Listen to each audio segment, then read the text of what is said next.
What's up, familia? We're going to rank the Chode Marvel Legends wave right now. Polaris in the comic books recently is depicted with her coffee. Like, what is your ideal morning coffee situation? When I do drink coffee, it's a black coffee hot with one Splenda. And I believe that's also what Lorna would drink in real life.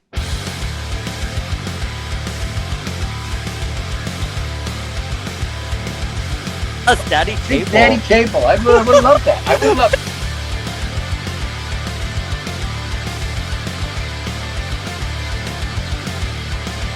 Shout out to the Powers of X-Men podcast. Travis Writers at Marvel Comics right now.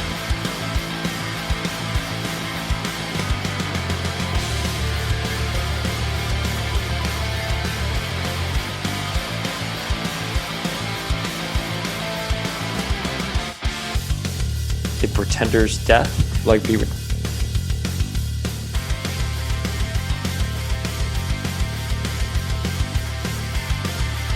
familia, Power of X-Men, we're with. Do you love Power of X-Men? I love Power of X-Men. Of course I do. Do I? Yes, I do. Boom! What's up, familia? Dayspring here to talk about the Chode Wave Marvel Legends. I actually had seen these figures already in New York a couple of weeks ago when I was staying at Mini Maid's place, and he had got them in. You probably saw them on Instagram. And I kind of created a ranking for that while I was at Pedro's place. And I thought to myself, okay, this is for sure my definitive ranking of these figures. But as I got them in the last week at home here, I was like, you know what? It's a little, my ranking's a little different. And previously, figures that had lower actually made it higher, and ones that had higher made it lower because I was able to marinate and stare at them obsessively. You know, I didn't want to be that freak at Pedro's place when he was letting me stay with him back in the city while like just staring at his figures. But I do think there's one figure in particular that both he and Flink had, and I was like, oh man, I was excited for that character, but I don't think the execution is good. But the one I got, the execution was absolutely perfect. So apologies again for the virtual background. I'm going to show you guys why I've been doing virtual backgrounds, because our Power of X-Men HQ is under construction and it looks so good. I'm so excited. We have new floors here. Absolutely beautiful. They're like porcelain style wood floors and they feel so nice and cool. I'm so excited for it. I've been blurring my background for almost, well, not a year, because we moved down in November officially. We had the New York loft up until November. So for the last like 6-7 months, I've been blurring my background. But I'm so excited. I think everything's starting to look great. That is my soundproofing for when I'm doing podcasting and I'm overall loud. But I am so excited for the Power of X-Men HQ. We're calling it Treehouse, not unlike the X-Men in the Krakoan age in their Central Park HQ. But anyways, that's why I have a virtual background. All right, bang. And now we're back with the Generation X background. All right, so I'm going to start from the bottom up. I think it goes without saying that Chode is a wonderful build-a-figure. We'll talk about him later down the line, but just so you know, Chode is not going to be included since he is a build-a-figure. We'll talk about him, obviously, at the end of the year when we do our top 10 Marvel Legends list with Flink. I'm sure he'll be mentioned and addressed there, but well, you know, in terms of ranking, but he is obviously a very different figure from the rest. He's the Build-A-Figure. He looks great. We'll talk about him once we get there. All right, coming in at number 7 is Fang. Listen, it's absolutely no shade on Fang. I think the figure itself is really nice. I mean, his face sculpt, I mean, it's extremely menacing. His ears, his hair, absolutely looks wonderful. Obviously, this is a costume that Wolverine was originally supposed to wear. It's gone to Fang. Laura has worn this costume as well. So, you know, I think in terms of a figure, it's very straightforward. It's nothing, you know, too revolutionary, but it ranks number 7 because it's Fang. I don't know if anyone was asking for a Marvel Legends Fang in this day and age, especially when we've been asking for other figures. I mean, he's really filler. I'm sure he was really easy to create. I'm sure they had all these parts laying around. It was very easy just to put together. But anyways, number 7 goes to Fang, not because he's not a great figure, but because no one really wanted him, and he's a pretty standard looking figure. So number 7 is Fang, I'm sorry to say. Number 6, and this breaks my heart to put number 6 here. Oh, I don't want to do it. Number 6 is Chamber. And I'm really sorry to put Chamber at this, low on the list. I just think the figure is very stiff, right? I mean, I kind of made the joke when I was with Pedro. It's like, the Mutant Enemy, the Joss Whedon, production company that did Buffy. It's like, he's just like, he looks very zombie-ish. And I just think for a Chamber figure, given that it is such an iconic character to not only Generation X, but to X-Men in general, this is a figure so many people wanted. I think they could have done him a bit more justice. I would have kept this costume, for the record. I think this is an excellent costume to do for him. But I think his fire effects should have been a bit more, dramatic, kind of like flying all over the place. I think he shouldn't be so, he's so stiff. You know what I mean? Like, it's a very stiff figure. The face sculpt looks fine, and the hair swept, because of the flames is actually not terrible. The eye effects, and the veins there, all great, all wonderful. I'm not jabbing at that, but the overall figure itself just lacks any presence that you would want out of a Juno figure. Chamber is one of those X-Men that is beloved by all. He is a figure he wants. It kind of reminds me of the Nate Gray figure. Always an excuse to talk about Nate. But it kind of reminds me of Nate's figure in that it's not a bad figure. Again, I don't think any of these are inherently bad figures, and we'll talk about that at the end of the episode. But it lacks presence. And I think if you're going to do a character like Chamber, he needs to have a presence on your shelf. So, unfortunately, he's coming in at number 6. Number 5 is Astonishing Cyclops. And the only reason why he beats out Chamber is because of that little power effect right there. I think the power effect is executed very lovely. Cyclops's powers are combustible, so the fact that he has like a little flame coming up there, I don't really quite understand, but it's fine. It doesn't matter. It looks really cool. I don't think we needed an Astonishing Cyclops. I don't know what the reasoning was for, hey, let's do Astonishing Cyclops, and we'll get into the other figure that complements this figure, down the list, but It's curious to me that we've already gotten multiple Astonishing Cyclopses, and I know we had one in the Brute series, the Wolverine series, and those figures. Listen, the Brute series is significantly out of scale. That came at a time when Legends was a bit wayward. So, if you wanted to update that, fine. There was a version of the character's, costume that came during the Utopian era.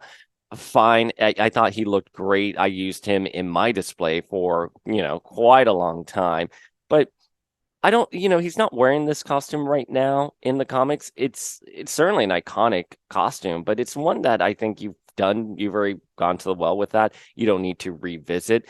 And it's, again, just kind of like a lackluster figure. There's not much to it. I mean, and in fairness, there's not much to the costume that requires a lot of detail. I mean, listen, his stripes, the golden stripes here, are actually embossed on the figure. So that feels really, really good. And the power effect is awesome. There was a time where we couldn't even get Cyclops' index fingers to his tempo right there. And now we can. So, you know what? Actually, the more I think about it, the more I think, like, this is not a terrible figure. I would have included a swappable head. For both of these, I would have given them swappable heads. One unmasked, one with just his bandana covering the flames. I would have done that, Or for Chamber, I would have added like kind of like a peg hole here to add more like fire effects. You know what I mean? I'm sure this boiled down to balancing of the figure. And this one, I think, was just an easy slam dunk one. But these two figures, I know I ranked one higher than the other, but they're really much the same. And by the way, let me tell you something. I've lived through Marvel Legends since 2002. I lived through that Nihilus wave, that dark era of Hasbro. These figures fucking slap compared to those. So just because they're, I'm giving feedback on this just because they're lower on the list does not mean these are not good figures. Please go get them. Okay, so we have 7, 6, and 5. Coming in at number 4 is Mr. Scott Free himself, Kid Omega, Quentin Quire. And again, I feel like this is going to be a reoccurring thing of everything I say on this episode, which is it's a very basic figure. There's not much to this figure. Wow, what a review. Thank you guys for tuning in. That's all I have to say. That's why you go to Shard Mr. Prime or It's Dan Who, because they actually give in-depth reviews here on the figures and like their pegs and their butterfly joints, right? And where the Bucky Cap mold, For me, though, I'm going to say something about this figure. It was a curious choice to do his X-Force Krakoan outfit, right? Especially since this is kind of like a retro vintage wave. Like all the characters are wearing costumes that they wore in previous iterations of the X-Men. This is a Krakoan X-Man right here. He's wearing his X-Force outfit. And if I was going to do Quentin Quire, I would have done him with the shorts, the boots, and a graphic tee that says Magneto was right, or Cyclops was right, or, I am Phoenix, future Phoenixos, whatever, fun graphic tee they can come up with at the Hasbro office, right? And give him a very smug look. But this figure actually looks really great. I mean, I love the attention to detail with his psychic glasses. He has a very, very chiseled cheekbones, and his hair is done so well. And, the way he kind of poses there, it's kind of like arrogant, defiant youth. It works. It works. I think I would have used maybe one of the teen bodies on Kid Omega. In my head, Kid Omega is always going to be like 17 or 18. He's around that age range. I acknowledge he's written older. I acknowledge that in the Krakoan age, he's older. But in my own headcanon, he's sort of still that ride at Xavier's. But again, I do think it's interesting they chose the X-Force outfit in lieu of another one. That's not to say that it's not properly done. I mean, if you're going to get an X-Force Krakoan Kid Omega, Quentin Quire, this is the one you want. All right, so now we're coming into our top 3. And originally, my third choice, I had her way down on the list here. I was like, oh man, like we had one opportunity to do this character and you fucked it up. I did a review of her with Flink, and I was like, "Oh, she looks really good! Oh my god, I'm so excited to have her because of like the awe of having this character." And then when I saw her at Pedro's, I was like, "Oh, she looks so good! Oh, but I would have done this differently." And I just gave her back to Pedro. I didn't have enough time to sit with her. So number 3 is M for me, and I'm proud to say that my M, I think, looks absolutely wonderful. I think that some of the earlier production runs of M had her kind of cross-eyed. I don't know if maybe it's just not picking up on camera. I'm trying to see here because I think she looks good there. But my M looks absolutely beautiful. She is based off of the Terry Dodson art. I've said this before. I don't know why they're basing Marvel Legends now all of a sudden on certain artists and their interpretations of the character. I love what they were doing before.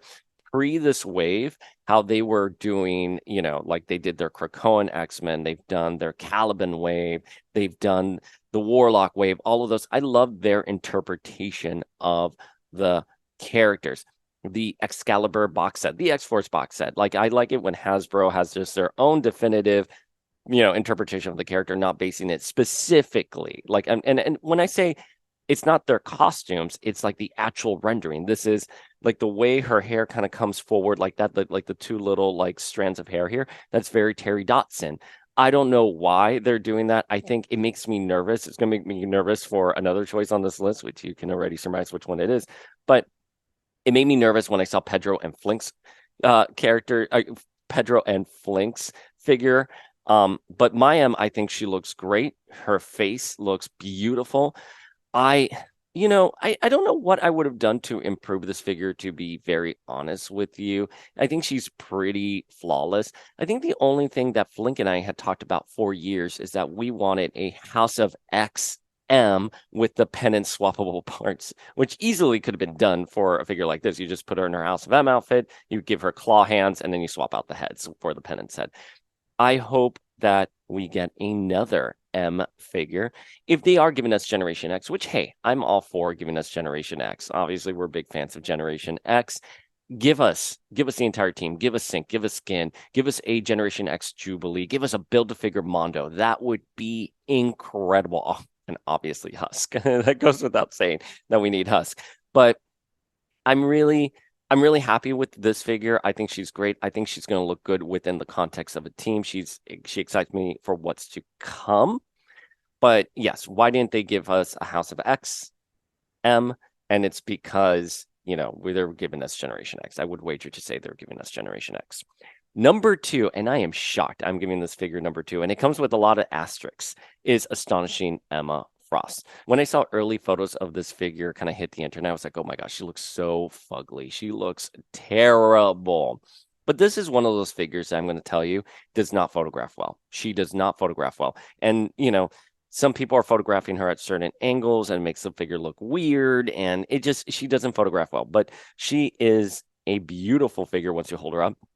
They've kind of solved the heel problem with a character like Emma, because I can just put her down right there and boom, she's just standing up. I mean, I'm saying this now, and she literally just did. And now as I'm doing it here, she's falling over. But you get what I'm saying. It's not as difficult as previous versions of Emma, that Wolverine Emma Frost and Wolverine Legends Emma Frost that just topples over, or the Walgreens exclusive Emma, or let's not even talk about the Nihilist Wave Emma.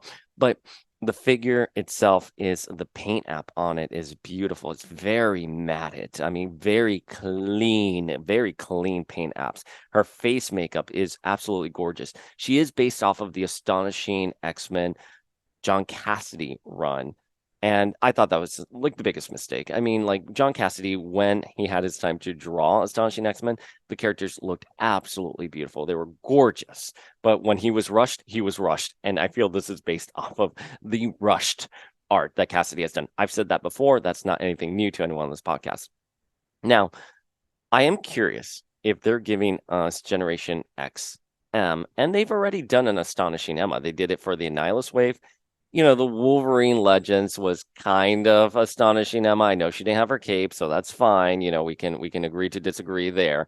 But if you're giving us M and you gave us already a Jim Lee Banshee, why are you giving us Astonishing Emma? Why didn't you just do Generation X Emma? I think that would have been incredible if you gave us a Generation X Emma in the corset and blazer and her whip and the Anna Wintour bob. It's really curious to me that they ended up going with Astonishing Emma. I don't know if they just thought that people wanted this figure more than Generation X Emma.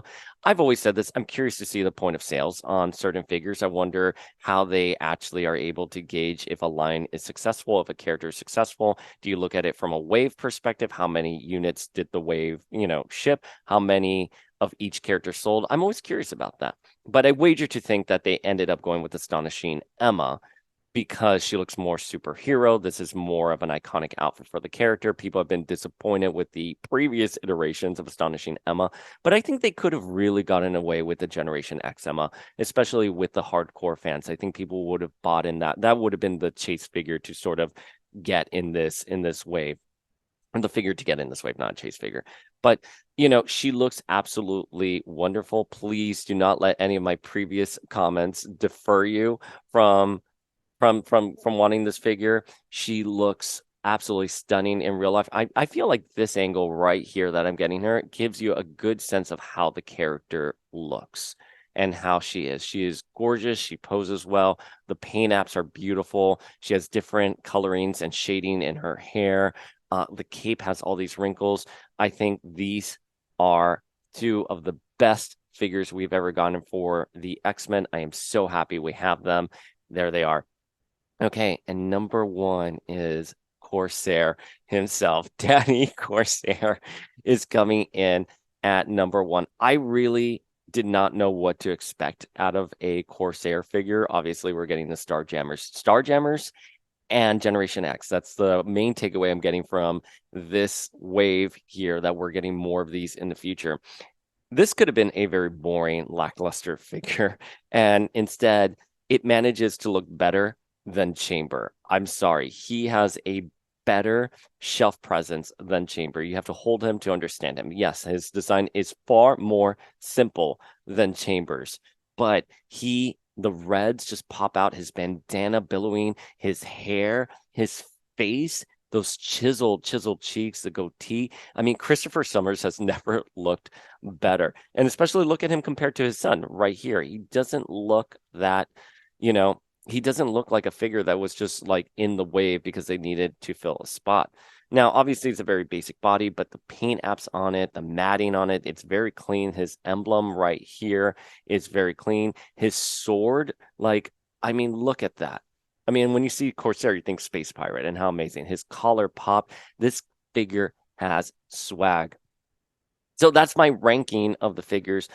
Chode looks so good. I have to tell you, Chode is one of the best Build-A-Figures out there. And, holding this figure reminds me of when I held the original Toy Biz figure. Now, sorry, Kree fell off. I don't know if that's how you pronounce it. It's CR''EEE, but Kree fell. And if you know the proper pronunciation for that, you can slide into my TMs about it. But Chode looks absolutely wonderful. It's like when you first held that Toy Biz figure from the Phoenix Saga wave. I mean, that is the same amount of joy I have holding him. It makes me so incredibly happy to have him. We have literally 2 Starjammers right here. I can't wait to pair them with my binary figure. I love it when the X-Men are intergalactic. So yeah, that's my review and ranking of these figures. I'm going to tell you something. When I look at this wave right here, I think I don't know if it's just because I'm such a diehard X-Men fan and I don't really see it in other lines. So, it could be evading me. But this to me felt like a very cost efficient wave, right? Because the boys in this wave, 3 of them just have very basic body types right there. Just very basic body molds. And there's not much to their actual bodies other than just a clean paint. And by the way, I'm sure all the budget went to the matting of the paint and these clean lines because they look good. Again, Cyclops has, I'm sorry for pointing at his butt, but how about his back? Embossed lines right there. It looks absolutely wonderful. And obviously the rings around his ankles, they're very tight. So we've seen that in previous Cyclops figures where they're kind of always flying all over the place. Fang has these little tooth accessories there for his nut collar, ankles, and belt. But with the exception of these fine little details, the figures are pretty basic, right? Now, the ones that I feel the budget went to were the ladies, M and Emma Frost, and they had to get these right. I mean, their hair looks absolutely beautiful. And again, even Corsair, as much as I like Corsair, very standard body, not much going on here, so it felt like a very cost-efficient wave that they were able to price it out and meet the budget and make sure that they can spend money on really good paint apps. The entire wave has wonderful paint apps. No matter how you feel about it, no matter what your ranking is, the characters all have beautiful, clean paint apps. They are very matted. It's an interesting, eclectic group that they assembled for this wave. I'm kind of like, what is up with Hasbro and their X-Men waves? They kind of just throw everyone everywhere instead of doing like a more uniformed, wave. Because again, if you were going to do, kind of like a retro style X-Men wave, where you have Generation X Emma, you have the Starjammers, you have Fang. Why is Kid Omega in his X-Force outfit? Why that? And also when we have so many more demands for other costumes for Cyclops and Emma, why would you give us their Astonishing? I mean, off the top of my head, I know people they still want that unreleased Phoenix 5 Cyclops. People want a Phoenix 5 Emma, Phoenix 5 Emma. And they wanted Generation X Emma. They want a House of X Emma when she walked in that courtroom, and it really is kind of, worrying to me that we are doing figures based off of, specific artist interpretations, right? Like these figures are Astonishing X-Men John Cassidy. They are from that era. And there's nothing wrong with that. But, I would rather them have more of a uniform Marvel Legends look than, now next to a Terry Dodson M. And they look fine. Don't get me wrong. It doesn't take away from it. I think they're walking that line. Hasbro's walking that line very, very, very well. But it does bother me because when I see this, I'm like, oh, that's 100% Cassidy, or that's 100% a Dotson. You know what I mean? Like interpretation of these characters. And whereas before I would like hold the figure and I don't associate it with anything other than that's the character during a specific era, not a specific look. You know, this again, I don't know if this is a Chris Pacello, Chris Pacello, Juno or Chamber.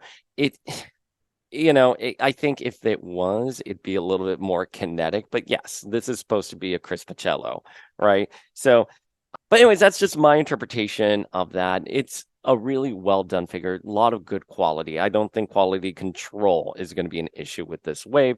Is it worth it? Well, it's funny because yeah, I think you should get it for like M and the Starjammers and Kid Omega. I think those are essential, characters that you want, like Chamber, that you want in your X-Men collection. But I would pass on Emma and Cyclops and Fang if you don't want Chode, But Chode is obviously very essential. So that's just a way I kind of feel about it.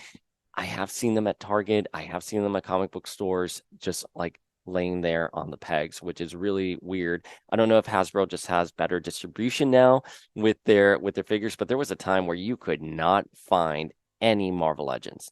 One thing I do want to mention that I think is significantly, impacting the brand is that packaging. Oh my God, that is awful, awful packaging. And I know they've made announcements that they're revising it, but let me tell you something. It is so cold and stale opening up these ugly little boxes with the figures in there. It is the saddest thing ever. And like, I was gonna say the body parts, the Build-A-Figure parts, the accessories are all wrapped in like that kind of like tissuey thing. They're all wrapped in tissue, and it just makes for a very sad opening of the figure. It just feels like it's just very clinical. It's like, here's your toy, it's right here, open it, boom, there, it's out there. So, I will say that because the packaging doesn't really let you see the figure in there, one of the things that we used to speak about with Michelle Waffle is, hey, what if I wanted to get a figure that had a better like paint app on it? Sometimes, there's like a smudge on the face, or there's like a smudge somewhere on the costume, or like the lines are bleeding through. So you kind of compare figures to see which we want. The quality for these have been great. Again, I don't know if they just switched up M later down the line in production, because my M looks absolutely wonderful. I could have sworn the other ones I've seen were a bit more cross-eyed, but I definitely think that, if you're concerned because you're like, oh, I don't know what I'm going to get, like if I'm holding two Emmas, what if one Emma is better than the other and I don't have a chance to see? The quality for this looks great. It looked great for Flinks. It looked great for Pedro's. So I wouldn't worry too much about quality here, just because it looks like they definitely put the budget there, but the packaging sucks. Anyways, Familia, that is my review of the Chode Wave and ranking. Let me know what your thoughts are. Drop them in the comments below or DM me at Power of X-Men, and we will see you guys next week.